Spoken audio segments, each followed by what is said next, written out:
This is Joel giving you an Easter message,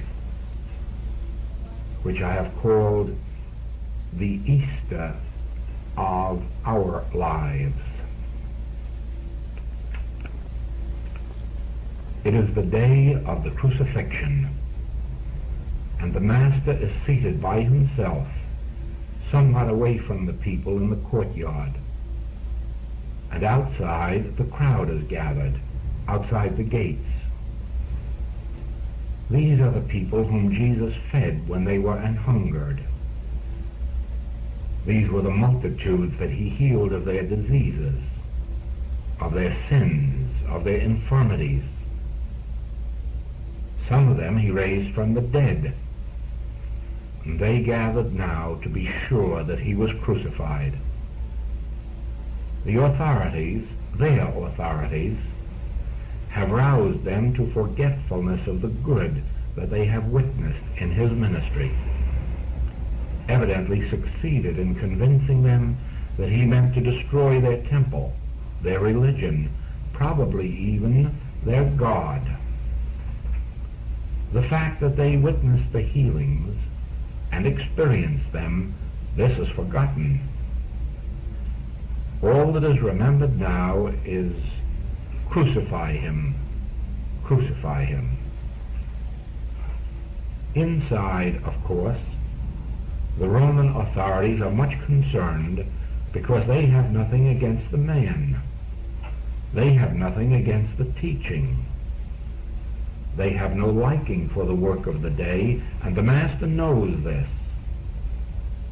The Master knows that on one side he is between the people who have an unpleasant duty to perform and have no desire to do it, but probably feel that they must do it to uphold themselves. And on the other hand, he is meeting the ingratitude and forgetfulness of those whom he has blessed. And so he has the right to do a little thinking, and we have the right to look into his mind and see what he is thinking as he sits there waiting for the inevitable. And I have an idea that he is saying to himself, what a great spiritual victory has been given to me. What a great revelation from on high.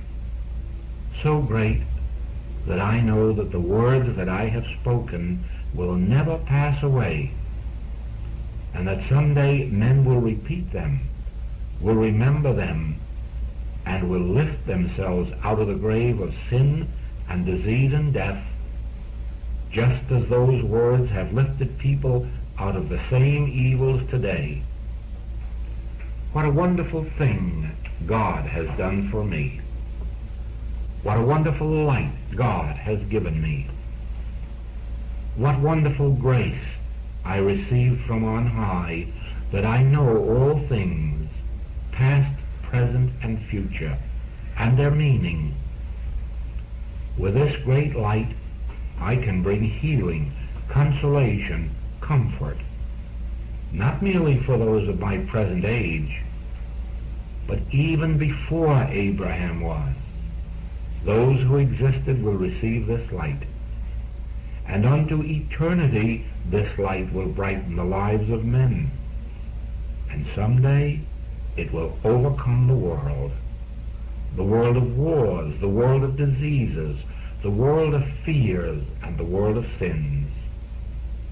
Yes, God has been very good to me. God has blessed me.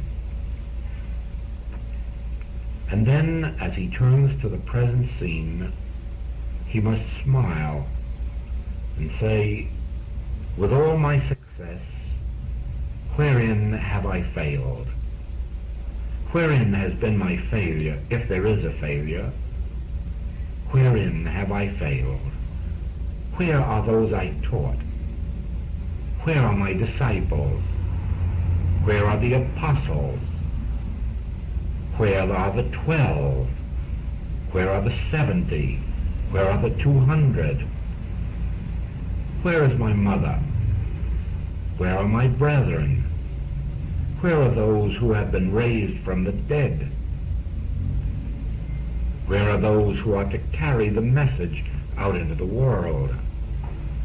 Have I so failed that God has given me this great light, and I have not been able to give it even to one of these? I know where his sister Mary is. She is right outside that gate, and she stands by me with love and adoration, as does Mary, she who was taken in adultery. These two, whom I have so little right to love, these two seem to bear my burden with me. But those of whom I have the right to expect devotion, sacrifice, these I have lost. They were my sheep, but I have lost them. Wherein have I failed? Even my mother doesn't seem to know me, or to recognize my work, or to recognize my mission.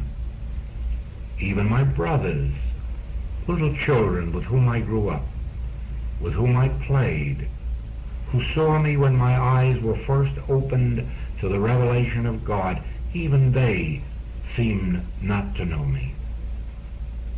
How is it that in all this wide world, none to whom I have poured out myself, my message and my mission, comprehends it? Have I failed? The message hasn't. The mission hasn't, because it came from on high. I know that it is of the Father, because, as I have voiced it before, go show John the things ye have seen, the sick are healed, the dead are raised, to the poor the gospel is preached. I am not wrong about the message. I am not deceived. No one can tell me that this isn't the Christ message, because by their fruits I know it. But what is the matter with me, that I have raised up no one to carry on, no one to carry forth this work, no one to understand it, and not even one to stand by and say to me, "Well done, good and faithful servant"? None. And so this master, pondering the great spiritual realities, looking out upon the human world to reason out the lack of receptivity, stands between two powers.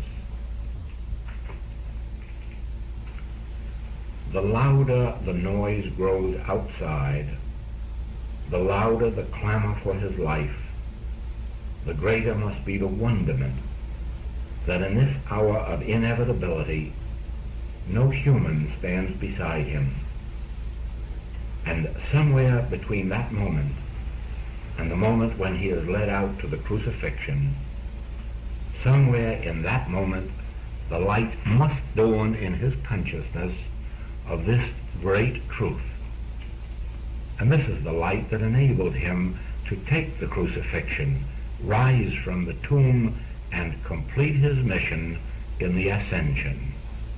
The realization that man whose breath is in his nostrils never has, cannot now, and never will comprehend the spiritual message, the mission of the Christ. In that time he must have realized that all attempts to give this word to man whose breath is in his nostrils, to the human world, must result in failure. That always, even those to whom you pour out yourself and give yourself, must be the very ones to turn and rend you. That must inevitably be. Why? Because there is that in the human mind which does not wish to be extinguished. That is the secret. Watch this. There is that in the human mind which does not wish to be extinguished. That is something called I. the I that is human, that boasts of its power, its presence, its wisdom, its understanding, its goodness. That doesn't want to be extinguished. That doesn't want to say, why callest thou me good? There is but one good, the Father in heaven. That doesn't want to say, I of my own self can do nothing. The Father doeth the works. Oh no. It wishes to say, just think how great is my understanding. Think how great is my spirituality. Think how great is my goodness. And when you present a message to the world that says to the world, you aren't good, you aren't spiritual, you aren't the Son of God, you must die daily and then be reborn of the Spirit, that is when our dear good ones rise up and present the cross and the nails and the sword. Yes, feed them, and you have the admiring throng. Heal them, and you have them wanting to put the robe on you and the crown on you. But then tell them that they must deny themselves and realize God as the reality of being. Then comes this experience. You know, as the Master ponders this and realizes this, the first thought comes, then did I fail? Did I fail? And there's somewhere deep within his own being that says to him, you couldn't succeed and you couldn't fail because your work wasn't yours and you knew it. That was my work. You were my instrument. You knew that. You told them that if you spoke of yourself, you bore witness to a lie. You told them that your message wasn't yours. It was his that sent you. Now remember that at this minute. You couldn't fail because you never had a message and you never had a mission. You were the instrument through which I gave this word of truth to the world. Your part has been fulfilled. Now, in this moment, comes the greatest revelation that you have ever had, and that is this, that all that appears as human experience is but an illusion. And you are now going to prove the highest revelation ever given to this world, that ultimately will be the salvation of the world, that even death is an illusion. Death in its hardest form is an illusion, and the disgrace that goes with it is an illusion, because out of death will come your resurrection and your ascension, and out of the disgrace will come the crowning glory of your divine sonship. How then could you fail? Since in this triumph you bear witness to the great truth of the illusory nature of all evil and of the impotence of the hate, envy, and jealousy of the human mind. All in one experience you annihilate the entire belief that the human mind, with all of its iniquity and all of its wickedness, that the human mind, with all of its ingratitude and forgetfulness, in one experience you prove their nothingness, and you show to the world of the sons of God once and for all that the human mind isn't power. You show the world once and for all that ingratitude, jealousy, envy, malice, regardless of the depth of them, can never be a power, that they can never destroy the life, harmony, or wholeness, message, or mission of divinity. And so it was that when the Master said, I have finished the work thou hast given me to do, he revealed to the world that he had completed the work of proving that the human mind, with all of its lack of integrity, with all of its deceit, with all of its plotting and all of its planning, isn't a power.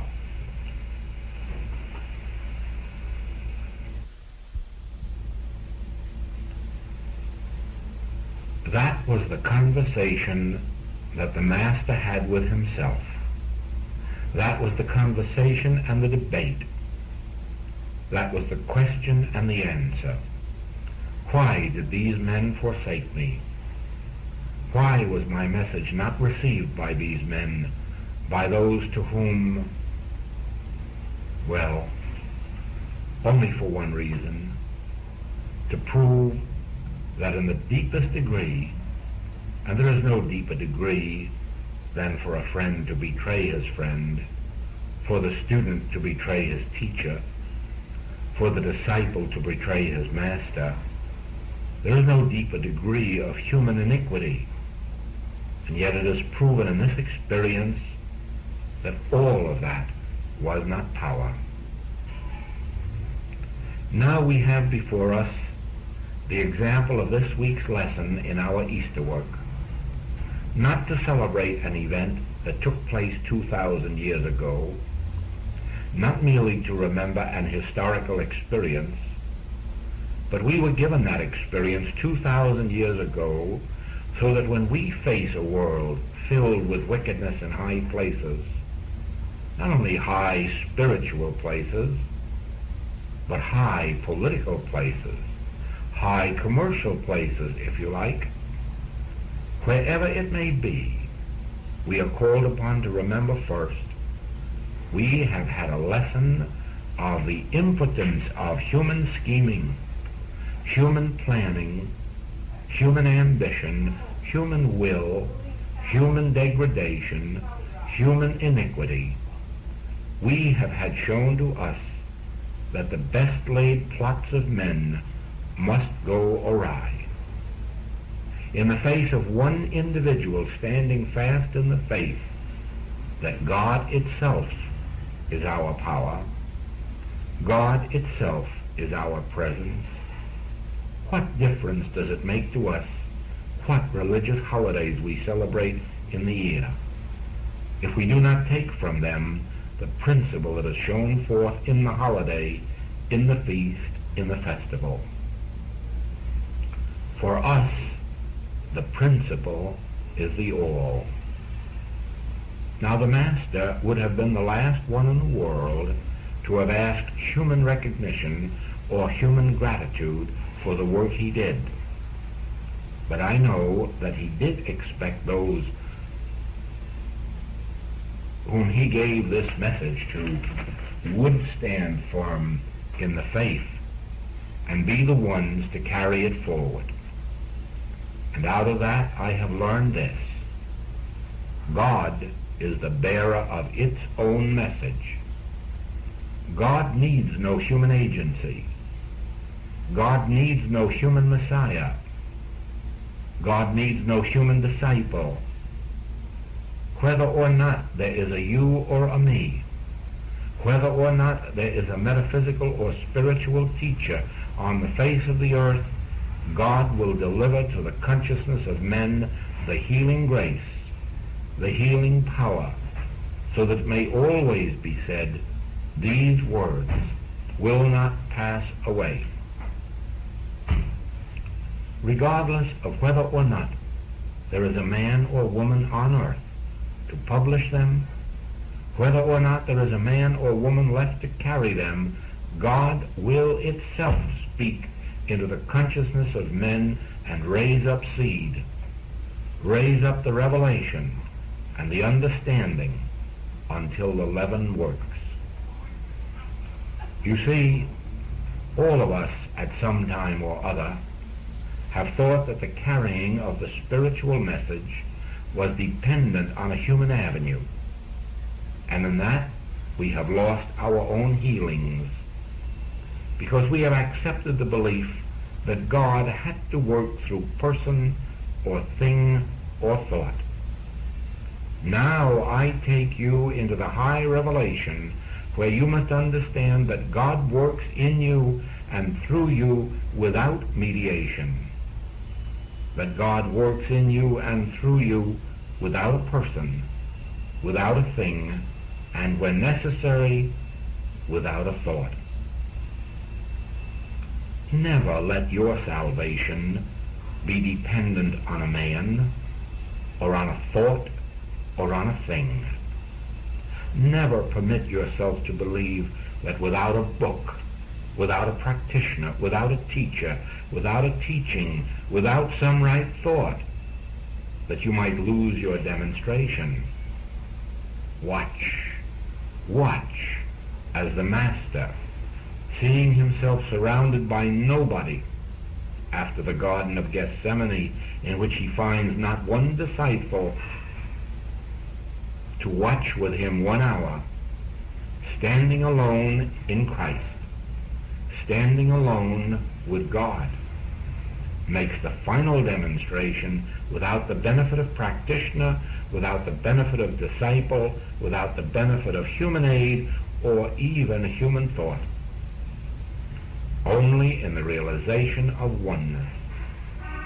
Only in the realization of I-ness does that remarkable experience of resurrection and ascension take place, in which we see what? What? With every human aid removed, with every human person deserting, nevertheless, I and the Father are one. I and the Father are one. I and the Father ascend the cross and descend from the cross, buried in the tomb and walk out of the tomb, and finally ascend above human sight in the realization of what? Oneness, unity, completeness, and perfection.